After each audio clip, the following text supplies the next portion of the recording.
बिहार की खबरों पर नजर रहेगी। अब सीधे लिए चलते आपको झारखंड, जहां झारखंड के मुख्यमंत्री हेमंत सोरेन सरहुल पर्व को लेकर लोगों को शुभकामनाएं दे रहे हैं, साथ ही संबोधित कर रहे हैं। और निश्चित रूप से अगर हम देखें तो ये कहीं ना कहीं सच दिखता है कि हमारे अगुआ सहयोगी लोग रहे, हमारे मार्गदर्शक लोग रहे, जैसे डॉक्टर रामदयाल मुंडा जी का कहना था कि हम आदिवासियों का बोलना ही संगीत है और चलना ही नृत्य है।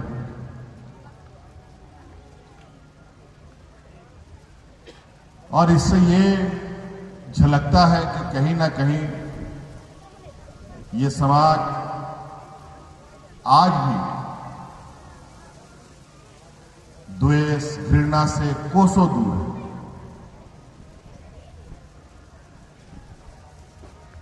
गांव के लोग, शहर के लोग, ऊंचे ऊंचे बिल्डिंग में रहने वाले लोग,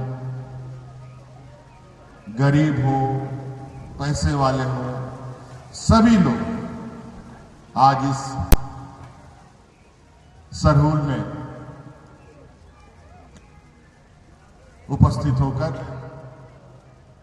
अपनी सभ्यता, अपनी संस्कृति को मजबूती प्रदान कर रहे हैं।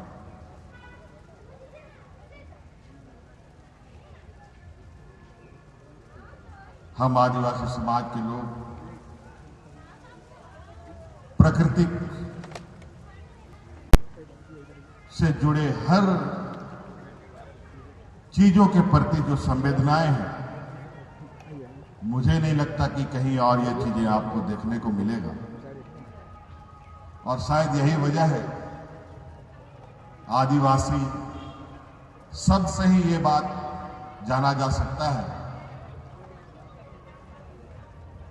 कि शायद इस धरती के सृजन में जब जल, जंगल, जमीन, जानवर, पशु का उत्पत्ति हुआ तो हम आदिवासी भी साथ साथ आए।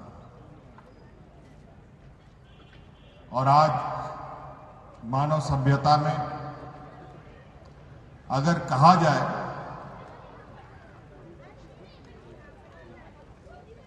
कि कोई भी चीजें हमें दिखती है तो उसके पीछे कहीं ना कहीं आदिवासी समाज की जड़ें मिलती हैं। अगर आज पेड़ है यहां पर तो पेड़ के नीचे जो जड़ें हैं वो जड़ें आदिवासी हैं। तो आज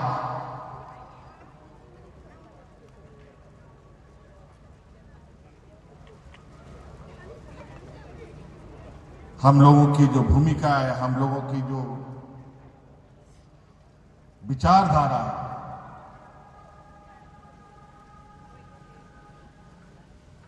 वो सभी चीजें हम लोगों को एक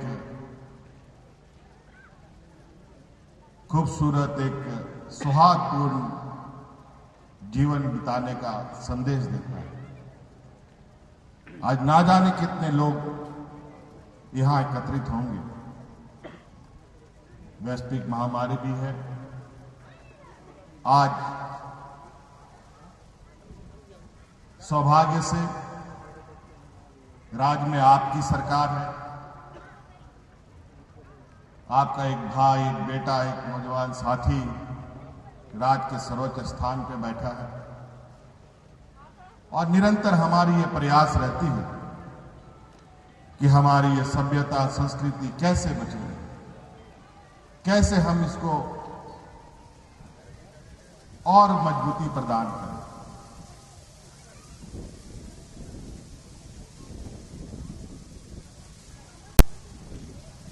आज जिस तरीके से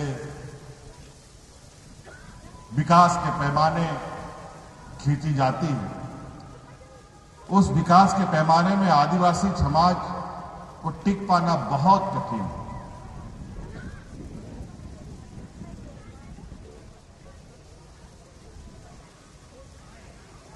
आज ये समाज वर्तमान विकास के पैमाने पर अपने आप को भी कहीं ना कहीं मजबूर करने का कोशिश कर रहा है। हमारा समाज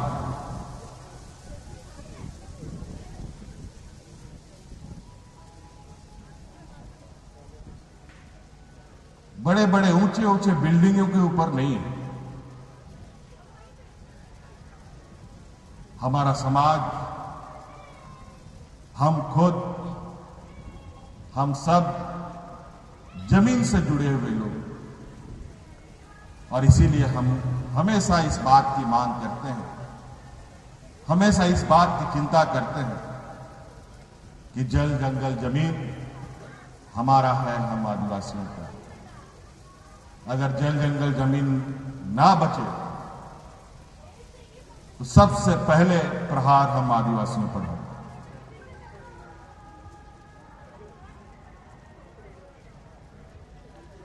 आज जिस बिल्डिंग में हम शहरों में रहते हैं, ऊंचे ऊंचे बिल्डिंगों में रहते हैं, जो गिट्टी, सीमेंट, लोहा, छड़ से बना हुआ है, वो सभी तो निर्जीव है, उसमें कोई जान नहीं है। लेकिन जब पेड़ है, पौधा है, इन सब में जान है। ये हमें जीने की प्रेरणा और जीने के लिए सहयोग करती है। इसलिए हमें अपनी परंपरा, अपनी संस्कृति, सभ्यता को रखने के लिए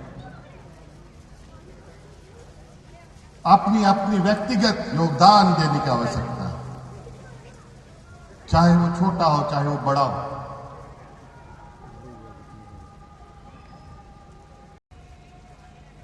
इसलिए हमने लगातार इस विषय पर काम किया है। अभी और भी काम करना बाकी है।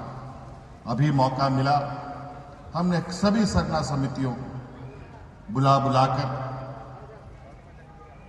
कई बातें बताई हैं कि अपनी संस्कृति, सभ्यता को बढ़ाने के लिए आप अपने सुझाव, हमारी सोच, उन सब को लेकर आगे बढ़ें और अपनी व्यवस्था को मजबूत करें। इसी क्रम में आज का ये सिरमटोली, इस पवित्र स्थल का जीर्णोद्धार कार्यक्रम करने का भी हम लोगों ने निर्णय लिया है और एक पहचान के प्रतीक इसको बनाने का हमारा उद्देश्य है, ताकि आप, हम और हमारी आने वाली पीढ़ी इसको याद रखें। सिर्फ यही नहीं, राज्य के हर सरना स्थल, मसना स्थल को संरक्षित करने का सरकार ने संकल्प लिया है हर हाल में, क्योंकि जिस तरीके से विकास की गतियां चलती हैं, हम लोग क्योंकि समाज के सबसे जड़ में रहने वाले लोग हैं, हमें गति पाने में थोड़ा वक्त लगता है, लेकिन अब थोड़ा सा हमें इसमें आगे बढ़ने की आवश्यकता है। सभी को बढ़ने की आवश्यकता है, विशेषकर नौजवान साथी जो हमारे पढ़ लिख करके आगे बढ़ रहे हैं, अपनी रोजगार और अपना जीवन यापन के लिए देश दुनिया भी घूमते हैं। लेकिन आज हमें इन सब पर्वों पर एकत्रित होकर अपनी सभ्यता की गाड़ी को आगे खींचने की आवश्यकता है। मैं भी बाहर था, और कल रात में ही मैं यहाँ विशेषकर आज के सरहुल पर्व के लिए, जो वर्षों से अभी लगभग 2 साल तक हम लोग एकत्रित नहीं हो पाए थे, और इस समाज को शायद इसको आवश्यकता है हम सब लोगों की, और जो आनंद सामूहिक रूप से सामाजिक ताकत को बढ़ाने का बात आता है, तो उसका आनंद ही कुछ और आता है। इस राज्य में, इस देश में अनेक प्रकार के जाति धर्म के लोग हैं, बोलचाल के लोग हैं, रंग भेद के लोग हैं, अलग अलग रंग रूप के लोग हैं, अलग अलग बोलचाल वाले लोग हैं। सभी लोग अपनी संस्कृति सभ्यता को खींचने के लिए, उसकी पहिया में गति देने के लिए सभी लोग एकत्रित होते। तो हमें भी, क्योंकि ये परंपरा एक ऐसी परंपरा है जो कभी मिटाए से नहीं मिट सकता, इसके लिए इसे और खूबसूरत और सुनहरा बनाना है। तो हमें यूं ही हर साल की तरह आने वाला समय में भी एकत्रित होकर अपनी परंपरा को आगे बढ़ाना है। इसलिए आज बहुत बहुत शुभकामनाएं आप सब लोगों को, और सभी चीजों के आज विशेषकर यहाँ जो सरना समिति के सदस्य हैं, आज इनकी बड़ी जिम्मेवारी है कि एक बहुत बड़ा पूरे शहर से, गांव से, टोले से लोग यहाँ एकत्रित होंगे। जितने भी वॉलेंटियर्स हैं, सभी लोगों को मेरी ओर से बहुत बहुत शुभकामनाएं, और मैं भगवान से यही प्रार्थना मांगूंगा कि समिति को इतनी ताकत दे कि जो जितने आने वाले हमारे अलग अलग गांव मोहल्ले से आज इस सरहुल पर्व मनाने के लिए यहाँ उनको सही तरीके से और सुरक्षित तरीके से उनकी सारी व्यवस्थाओं को देखते हुए सकुशल वापस घर पहुंचे, ये हम भगवान से प्रार्थना करते हैं और उनको ताकत देने के लिए भी प्रार्थना करते हैं। बहुत बहुत धन्यवाद सबको, मेरी ओर से ढेर सारी शुभकामनाएं। जोहार।